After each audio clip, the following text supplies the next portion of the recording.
I have one of the exercises actually in my book about finding your worth and finding your value, and one of the exercises is to think about something that you absolutely love to do.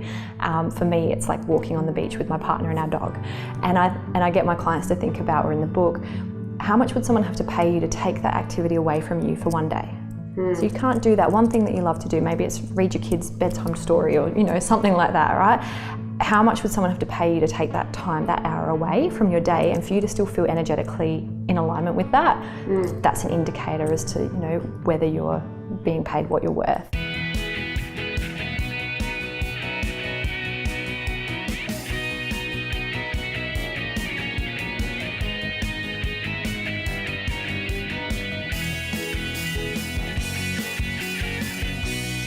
Thank you so much, Juliet. It's so exciting to have you here for our next episode of Be the Drop. Thank you for having me. It's an absolute pleasure. Now, to get the ball rolling, you've got your item of significance, and that's something that connects you with your community. So if you could explain what that is, please. Yes, I've brought my book, Relaunch My Life, along with me today because literally it is what connects me, my story and my voice to my community, and all of the clients that I work with, all the ladies that come to my retreats and the people that connect with me. It's a beautiful way for them to understand my philosophy, my journey, but also for them to have takeaways that can really help them in their life where they're at. Yeah, great. So you've touched a little bit then on your journey, your story, and how that connects you with your community. Perhaps you can just tell us, this is a challenge, a summary version of, how the book came about. Oh, well, the book came about because I found myself repeating the same answers to questions, getting the same questions over and over and over. And I really felt like it was something that was being called from the women that I worked with, that they wanted to know the deeper details of what I'd actually gone through. And I think, if you're quite a positive, future-focused person, you tend to not want to really talk about the past, but people were curious. How did I turn my life around so quickly? How did I get the courage to quit my corporate job and leave my husband and, make all these big decisions in the space of 12 months time and completely transform who I was? And people saw it from the sidelines and they wanted to know what was going on beneath the surface, I think. Yeah. And so, that's where it came from. And I love to write. So I write a regular blog, and it felt like the right thing to do. There's a lot of vulnerability in that process though, like, digging deep and unpeeling those layers. Yeah. How do you approach that? I realised that I can be of most service to the world and the people that I work with when I am standing in my truth and who I really am. And if I'm letting fears and, insecurities hold me back, I am less effective in life, and I'm less able to sort of rise up to the occasions and the opportunities that are here for us all. So I believe that part of my transformation is in sharing that message and inspiring others that they can make big changes in their life and feel so much better as a result. Yeah. As far as your community goes, how do you use that story then, your story, to connect with your community? Wow. Great question. I love social media, and I love doing Facebook Lives and in different Facebook groups that I have as well. It's really beautiful for me to be able to refer back to the book, and specifically one of the sections in it on, reconnecting to your soul. And there's an activity within the book that I can guide people towards that may come up in something that I'm educating my community on. Yeah. At the women's retreat that I ran last weekend, we went through a couple of the processes in the book together as a group, and that was really powerful because for the women who had read it on their own, they got to experience the processes with a group and experience what other women were going through when they had that. So it's a really beautiful way of having an external item that can be used to create a bond within a group, be it over the internet or in person. Yeah. And so you mentioned then, you're really active on social media. Obviously that's a digital platform and there is that degree of separation in that space. But what you're talking about is very connected communication and very human engagement. How do you use that platform or those platforms to create that human engagement? Yeah, great question. Facebook is a godsend literally to my business, and Instagram. It's a way of being in my community's hand, and they're holding it in their hand and maybe distracted by things that are surface level, and then when they come across something from mine, that they're promised to be able to connect to themselves or to something authentic, and that's really what I pride myself on. And so I love providing like little thought-provoking moments, be it a video that shared something quite intimate from my life, and then getting the people that are watching it to consider how it may be playing out in their life as well, but also in my like closed groups as well. That fosters more of an opportunity for people to be pretty raw and open in response to what I've then shared as well. So it's a really amazing platform, and I think a lot of people are negative about it and that it's disconnecting people, but I think it's an opportunity for us to be more creative and think about, well, how can we actually leverage this to foster deeper connection? Yeah, great. And so going back a step though, and you've gone on a business journey, you've gone on a life journey really, and had a big change, and as your book says, you relaunched your life and started a business. How did you go about, you've created a community, you're active on social media, but how did you go about then converting that into clients? Well, it was really natural, and I think that's always a promising thing, the things that people are asking you for help with, or the things that you light up inside to do, I really say to my clients as well, like allow yourself to value what that is that you bring to the world enough to let people pay you for it. Because what I've found is that when we don't, the world misses out, because what people do is they stop then offering that service, because energetically there's just not enough to go around, or people feel guilty if you're giving them amazing service for free. So give people the gift of being able to pay you what you're worth, and then they're more likely to respond, and then you can grow from there. Which is great. And I like that focus though that you've talked about, monetization and looking at your business models first, because often, and you mentioned this a bit, people focus on the creative side, but I also think there's a challenge and a blocker in understanding and charging that value and knowing your worth and having the confidence. And a number of guests I've talked about is imposter syndrome, feeling that the value and the right to charge it. Is that something you come across as well? In my journey, definitely. I think that there's an authenticity to checking in and checking, am I in alignment with what I'm charging, and am I, I have one of the exercises actually in my book about finding your worth and finding your value, and one of the exercises is to think about something that you absolutely love to do.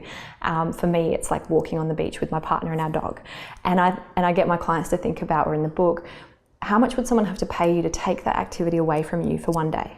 So you can't do that one thing that you love to do. Maybe it's read your kids' bedtime story, or something like that, right? How much would someone have to pay you to take that time, that hour away from your day, and for you to still feel energetically in alignment with that? That's an indicator as to whether you're being paid what you're worth. And there's lots, and I think especially women, like, we do attach our value and worth, and money is such an interesting thing, but it's literally just energy. Is there sort of a key driver in your how you share those messages, how are you helping to motivate, inspire people, and how do you help them understand the value of that? I'm really fascinated in what are all the pieces that bring together everyone's individual puzzles of their life, and also putting together that puzzle not from a place of lack, or I have to complete this, or I have to figure out why I was born, or what it is that helps me thrive because there's something wrong with me, more from a place of self-acceptance of where you're at and curiosity about, what else is there on this path. So I think a lot of the self-development and self-help industry is beautiful because it raises people's awareness on strategies to improve their life, but what I feel it does in some degree is make people feel not enough or not worthy, and that's perpetuating the underlying issues. So it's about you're perfect exactly as you are. Have you considered this? And could you be curious about that? And just being open in that space. And I think that's really what I try and encourage. So for you, do you use story in connecting with your community? Well, yes. And I talk a lot about myself only because it's the only perspective I can give. And I I really am very, confidential about my clients. I share a few different client stories, but I've, changed their names and things like that because I provide such a space of, unconditional love and support, and people will share things that they've, never shared with anyone. And so definitely encourage a space of that. But I go first. I think you can only expect someone to be as vulnerable with you if you're also doing the same. Yeah. So yeah, I think I definitely like including stories, and I think it makes life much more interesting. So, and for your book, I assume that's quite a fundamental part of it. It's about your life. Well, it's so fascinating because literally 3.5 years ago, my story is all I had. I'd lost my husband, I'd lost my job, I had hardly any money. And I was like, well, shit, what am I going to do? Sorry, I swore. And I thought, I could apply for another job, but it's going to be same stuff, different place. Like, I feel like there's something in this. And so my business, Relaunch My Life, was started where it was like, well, there's nothing else but sort of take two. I've got to do this life thing all over again. And literally, it's like I've had a second chance at life. And so that story is literally all I had. It was from that this has all come. Yeah, so you built your business on it. And so you've mentioned Facebook Live a couple of times. Yeah. Has that been something that's really been powerful for you? Totally, yeah. I think it's cool when you do your Facebook Live and people jump on and they can ask you questions and there's engagement. And I think it's sort of like talking to a live audience, and that's really fun. And then in the private groups doing the Facebook Lives, it's a really beautiful, intimate space, but it's also like right then and there. I tried actually running some meetups and conferences and yoga initially on a webinar series, and it's just too hard for people to get the logins and get it all set up. Whereas Facebook Live, I'm on Facebook, Juliet's doing yoga class. One of the girls in the first week said she had her phone on one hand and the yoga class came up and she had a bottle of wine in her other, and she was just about to crack open the lid and pour herself a glass of wine, and she saw the Facebook Live of yoga come up and she's like, I need to do yoga right now. I don't need to drink any wine. And she put the wine away and she came and did yoga. So that was a win for me. Yeah, so, and that's immediate impact, isn't it? Exactly. So, but if she'd had to log on to a webinar, that would have been stressful and be like, too hard. I'm going to go to the wine. Yeah. So with your focus, and you were talking about initially in that first year or so, it was like you've got to do more and you've got to do more, and trying to build. In that stage, was your focus more on building your business and building your business offerings, or on your community? And how did you juggle those two things? Totally honestly, in the first initial stages, my focus was on earning money because I had gone from a 6-figure salary, getting paid the same amount every fortnight, no matter if I was in a good mood or not, like anything like that. It was all of a sudden in the reality of having my own business, which was something I'd never had before. And so I pushed myself so hard because I was petrified of not being able to pay my bills and not being able to work that way. And it's interesting because I've noticed a few people that get, say, redundancies or payouts or things like that.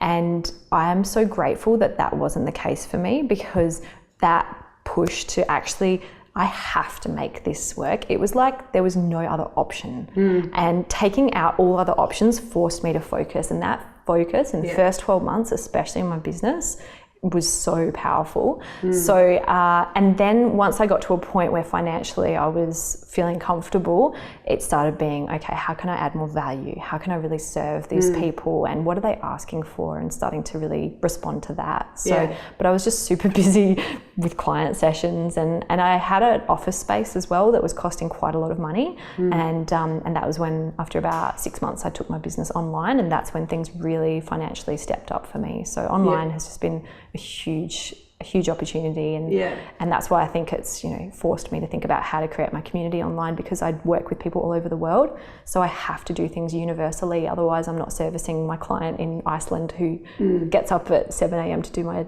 meditation class at 8 o'clock here, so it's time difference. So. Which is great. Yeah. But so for you then, you said you'd never go back there. So what is that key motivator then that keeps you doing it? Oh, not having to work in an office ever. Yeah. And being able to make my own decisions. I love that if something changes, I can say, this is what's happening now, and I can really go with what feels right for me. I don't have to check with someone and then get an answer that I'm not in alignment with and then have to deliver that answer. I couldn't do that anymore. I'm too authentic now, damn it. Wouldn't work. So. Well, and that comes back to that values and being very clear and knowing that. So then if it's outside of that, you get to say no. Exactly. Yeah, that's brilliant. Well, thank you so much for joining me. In conclusion, though, could you share with me Juliet's Be the Drop tip? So that's your top communication tip.